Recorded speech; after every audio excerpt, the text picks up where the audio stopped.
তো হ্যালো বন্ধুরা, আয়ুষ্মান ভারতের নতুন কিন্তু প্রসেস চলে এসেছে। আয়ুষ্মান ভারত ইকেওয়াইসি করার সময় যে তোমাদের যে সমস্যার সম্মুখীনগুলো হতে হচ্ছে তা আজকে আমরা বিস্তারিত জানাবো। যাদের আধার অথেন্টিকেশনের জন্য যে সমস্যাটা হচ্ছে সেটা কিভাবে তারা সেই সলভটা করবে সেই নিয়ে আজকে বিস্তারিত এই ভিডিওর মাধ্যমে আলোচনা করব। তো ভিডিওটা প্রথম থেকে তোমরা শেষ পর্যন্ত দেখতে থাকো।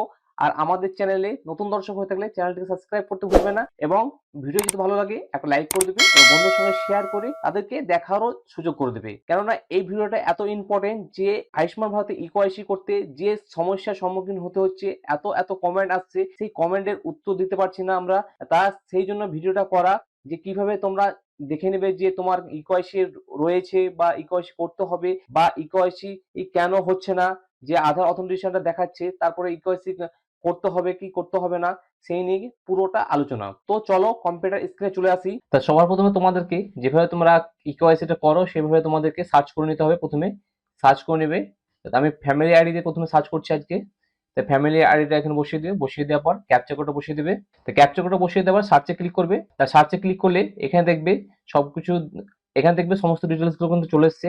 সবার কিন্তু পেন্ডিং, স্টেট পেন্ডিং সবকিছু আছে। একটা দেখতে হচ্ছে এখানে যে নট আইডেন্টিফাই কিন্তু নট জেনারেটেড। তো এখানে ইকেওয়াইসিতে আমি ক্লিক করব। এখানে নামটা দেখতে পাচ্ছ কি নামে আছে সেই নামটা এখানে তোমরা দেখতে পাচ্ছ। তারপরে এখানে দেখতে পাচ্ছ আমি আধার ওটিপিতে ক্লিক করব। আধার ওটিপিতে ক্লিক করার পর এখানে ভেরিফাই যে অপশন আছে সেই অপশনে আমরা ক্লিক করব। তো সেই অপশনে ক্লিক করার পর তোমরা দেখতে পাচ্ছ এখানে Aadhaar is already use to generate card, only one card can be generate for a given Aadhaar নম্বর।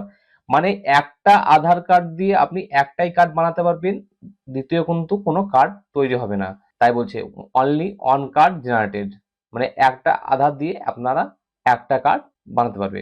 তো এখানে ফিঙ্গারপ্রিন্ট দিলে সেই সমস্যা একই, আইরিস দিলে সেই সমস্যা একই, তারপরে ফেস অথেন্টিকেশন দিলে সেই সমস্যা একই, মানে সবগুলোই কিন্তু সেম সমস্যা। তো এখানে পুরো জিনিসটা দেখে নিচ্ছ তোমরা। এখানে এখানে দেখে নেওয়ার পর এখানে ফ্যামিলি আইডি যেটা যেটা থাকবে সেই আইডিটা তোমরা কপি করে নেবে। প্রথমে কপি করে নেওয়ার পর ব্যাকে চলে যাবে বা এখানে দেখতে পাচ্ছ হোমে ক্লিক করবে। এখানে হোমে ক্লিক করবে। হোমে ক্লিক করার পর এখানে লিঙ্ক আধার বলে অপশনটা আছে সেই অপশনে ক্লিক করবে। এখানে স্কিম সিলেক্ট হয়ে থাকবে, স্টেটটা তোমরা সিলেক্ট করে নেবে। সিলেক্ট করে নেওয়ার পর এখানে সাব স্কিমটা সিলেক্ট হয়ে থাকবে। এখানে সার্চ ফ্যামিলি আইডি আর পিএমজেওয়াই আইডি। তো এখানে ফ্যামিলি আইডি সিলেক্ট করবো। তো ফ্যামিলি আইডি সিলেক্ট করে নেওয়ার পর যে ফ্যামিলিটা কপি করে রেখেছি সেই ফ্যামিলিটা এখানে এন্ট্রি করবো। এন্ট্রি করে নেওয়ার পর এখানে দেখতে পাচ্ছ যে ক্যাপচার, সেই ক্যাপচার কোডটা দেখে দেখে বসিয়ে দেবো। বসিয়ে দেওয়ার পর সার্চে ক্লিক করবো আমরা। তো সার্চে ক্লিক করার পর যে ব্যক্তির আমরা ওখানে ইকেওয়াইসি করতে যাচ্ছিলাম সেই ব্যক্তির নামের উপরে ক্লিক করব। নামের উপরে ক্লিক করার পর দেখবে যে ব্যক্তির ইকেওয়াইসি হয়ে আছে সেই ব্যক্তির কিন্তু ছবি দেখাবে। এখানে দেখতে পাচ্ছ এই ব্যক্তির এখানে ইকেওয়াইসি হয়ে আছে, ছবি দেখাচ্ছে। দেখতে পাচ্ছ এই ব্যক্তির আমি ইকেওয়াইসি করেছি, এখানে তার পেন্ডিং দেখাচ্ছে। আর যে ব্যক্তি দেখতে পাচ্ছ এখানে ওইখান থেকে যখন আমরা আধার নম্বর দিয়ে ওটিপি দিয়ে ভেরিফাই করতে যাচ্ছি সেই নামটাই তোমরা দেখতে পাচ্ছ এখানে। দেখে নেওয়ার পর দেখো এখানে কিন্তু তার ছবি চলে এসেছে। আধারের যে ম্যাচ ডাটা আছে সেই ডাটা কিন্তু এখানে তার ছবিটা চলে এসেছে। মানে আধার কার্ডে যে ছবিটা আছে সেই ছবিটা কিন্তু এখানে চলে এসেছে। মানে তার ইকেওয়াইসি করার কোনো প্রয়োজন নেই, ইকেওয়াইসি তার অলরেডি হয়ে আছে। তাহলে তোমরা বুঝতে পারছো যে ইকেওয়াইসি করতে যখন সমস্যা হচ্ছে সেই ইকেওয়াইসি কিন্তু না করলে কিন্তু তার ছবিও আসবে না, কোনো কিছু আসবে না। তাই এখানে দেখতে পাচ্ছ আধারে যে ছবিটা আছে সেই ছবিটা কিন্তু এখানে নিয়ে নিয়েছে। এখানে নিয়ে নিয়েছে। তা আমি একটা দেখাচ্ছি তোমাদেরকে যেটা আনআইডেন্টিফাই আছে তার ছবিটা দেখবো, নিয়ে কনফার্ম করে নেবো। তো একটু ওয়েট করো। তো এইখানে আমি আর একটা ফ্যামিলি খুলে নিয়েছি। এখানে দেখতে পাচ্ছ যে ফ্যামিলি যেটা আছে সেই ফ্যামিলি দেখতে পাচ্ছ এখানে ডান দিকে আনআইডেন্টিফাই আছে।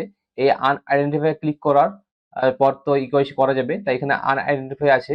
তাই এই যে ব্যক্তি আছে তার নামটা আমি এখানে কপি করে রাখলাম।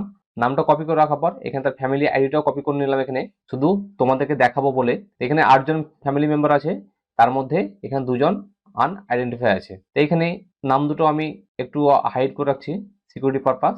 তা এখানে তোমরা একটু দেখে নেবে যে হ্যাঁ আমি কোন জায়গায় কার্সারটা রেখেছি, সেই কার্সারটা ঠিক আছে। তো এখানে কপি করে নিয়েছি। লিঙ্ক আধার আবার ক্লিক করলাম। আবার আমি স্টেটটা সিলেক্ট করে নিলাম। সিলেক্ট করে নেওয়ার পর আবার ফ্যামিলি আইডিটা সিলেক্ট করে নিলাম। তারপরে এখানে ফ্যামিলি আইডিটা পেস্ট করে দিলাম। তারপরে ক্যাপচার কোড দেখে দেখে বসিয়ে দিচ্ছি। সার্চে ক্লিক করলাম। তো সার্চে ক্লিক করার পর যেগুলো দেখো এখানে যে ইকেওয়াইসি কমপ্লিট হয়ে আছে সেগুলোই কিন্তু এইখানে দেখাচ্ছে। আদার্স ওয়াইজ কোনো কিছু দেখাচ্ছে না। যেগুলো ভেরিফাই হয়ে আছে সেইগুলো কিন্তু এখানে দেখাচ্ছে। যে ৩ টে এখানে ভেরিফাই আছে সেই ৩ টে কিন্তু এখানে দেখাচ্ছে, বাকিগুলো কিন্তু কারো দেখাচ্ছে না। যাদের ইকেওয়াইসি কমপ্লিট হয়ে যাবে তাদের কিন্তু এই ইকেওয়াইসি পোর্টালে চলে আসবে, বা এই লিঙ্ক আধার পোর্টালে কিন্তু চলে আসবে, বা লিঙ্ক আধার অপশনে কিন্তু চলে আসবে। তাই যাদের লিঙ্ক আধার অপশনে চলে আসবে তাদেরকে কিন্তু কোনো ইকেওয়াইসি করার প্রয়োজন নয়, তাদের কিন্তু অলরেডি লিঙ্ক হয়ে আছে। তো বন্ধুরা, এই আধার যে এররটা আছে সেই এররের কিন্তু সমস্যার সমাধান কিন্তু তোমাদেরকে আজকে এই ভিডিওতে দেখালাম। তো ভিডিওটা কিন্তু প্রথম থেকে তোমরা যদি না দেখো কিন্তু কোনো সমস্যার সমাধান কিন্তু তোমরা করতে পারবে না। তো অনেকেই যে সমস্যার সমাধান খুঁজে বেড়াচ্ছে, তা আমি এখানে দেখতে পাচ্ছ Aadhaar is already use to generate card, only one card can be generate. তাই এটা অনেকেরই আসছে, কিন্তু অনেকেই অনেক কমেন্ট করছে যে আমার এটা হয়ে আছে তা কি করব। তাই এইটা দেখালাম যে তোমাদেরকে যদি লিঙ্ক আধারে ক্লিক করার পর যদি তোমার ডিটেলসটা ওখানে শো করে তাহলে তোমাদের আধার কার্ডের সঙ্গে ইকেওয়াইসি করার কোনো প্রয়োজন নেই। মানে আয়ুষ্মান ভারতে ইকেওয়াইসি করতে তোমাদেরকে আর হবে না। যতই তোমাদেরকে এই এসএমএসটা আসুক না কেন, তোমাদেরকে ইকেওয়াইসি করার কোনো প্রয়োজন নাই। তোমরা শুধু চেক করে নেবা যে লিঙ্ক আধারে ক্লিক করে তোমার ডিটেলসটা ওখানে এলো কিনা, বা তোমার নামটা ওখানে এলো কিনা। যদি চলে আসে তাহলে কোনো কিছু করার প্রয়োজন নেই। বাড়িতে চুপচাপ তোমাদেরকে বসে থাকবে, কোনো কিছু করতে হবে না। এই কোনো গুজবে কান দেবেন না যে বিডিও অফিসে ঠিক হবে, এসডি অফিসে ঠিক হবে, ডিএম অফিসে ঠিক হবে, কোনো জায়গায় কিন্তু ঠিক হবে না। ডাইরেক্ট নিজে থেকেই সিএসসি সেন্টার বা আশা দিদি যারা আছে তারা কিন্তু এই কাজটা করতে পারবে। এবং যারা বাড়িতে মনে করছে আমরা নিজে করবো, কিন্তু বাড়িতে নিজে করা যাবে না ইকেওয়াইসির প্রসেসটা। মানে ইকেওয়াইসির যে প্রসেসটা আছে, মানে যেটা তোমরা ইকেওয়াইসি করতে পারছো, আইডেন্টিফাই যেগুলো আছে সেগুলো তোমাদের করা যাবে, কিন্তু আনআইডেন্টিফাই যেগুলো থাকবে সেগুলো করা যাবে না। এবং যাদের কেওয়াইসি হলো কিনা কিভাবে দেখবে সেটা তোমরা দেখতে পাবে না। যাদের সিএসসি সেন্টার আছে, যাদের আশা দিদি কর্মীরা আছে, তারাই কিন্তু ওখান থেকে দেখতে পারবে। তো বন্ধুরা, এই ছিল আজকে একটা ছোট্ট আপডেট। ভিডিও যদি ভালো লাগে একটা লাইক করে দেবে, এবং যারা এই সমস্যার সম্মুখীন হচ্ছে তাদেরকে এই ভিডিওটা শেয়ার করে দেবে, যে দেখে নাও যে এই ভিডিওটা কি বলতে চাইছে।